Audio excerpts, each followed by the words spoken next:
11 persone colpite dal West Nile nella provincia di Oristano. Quello che sta succedendo nel nostro territorio potrebbe riguardare anche te. Io sono Matteo e ti ringrazio per essere qui sull'Isola Informa. Seguo quotidianamente le cronache sanitarie sarde e questa emergenza data da questo virus è più seria di quello che immagini. E quando scoprirai chi sono le vittime più colpite, capirai perché devi agire subito. Però la cosa che mi ha preoccupato di più è dove stanno avvenendo questi contagi. All'ospedale San Martino di Oristano 2 nuovi ricoveri in poche ore. Un uomo di 85 anni, una donna di 66, entrambi dal Campidano. Ma, come forse saprai, non sono i primi. 7 persone sono ancora ricoverate in ospedali diversi.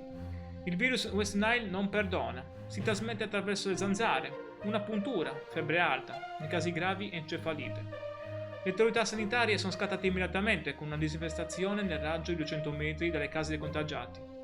Ma è abbastanza? Guarda i numeri. 3 ultra settantenni, 4 ultra sessantenni, 1 ultra novantenni. Il pattern è chiaro. Se hai più di 60 anni sei il mirino di questo virus. Il West Nile colpisce principalmente gli anziani, ma può infettare chiunque. E la provincia di Oristano è diventata un focolaio attivo. Non voglio spaventarti, sia chiaro, ma mentre tu guardi questo video le zanzare infette potrebbero essere già nel tuo giardino. La disinfestazione pubblica non basta, devi proteggerti da solo. Anche tu pensi come me che dovremmo fare di più per proteggere i nostri anziani?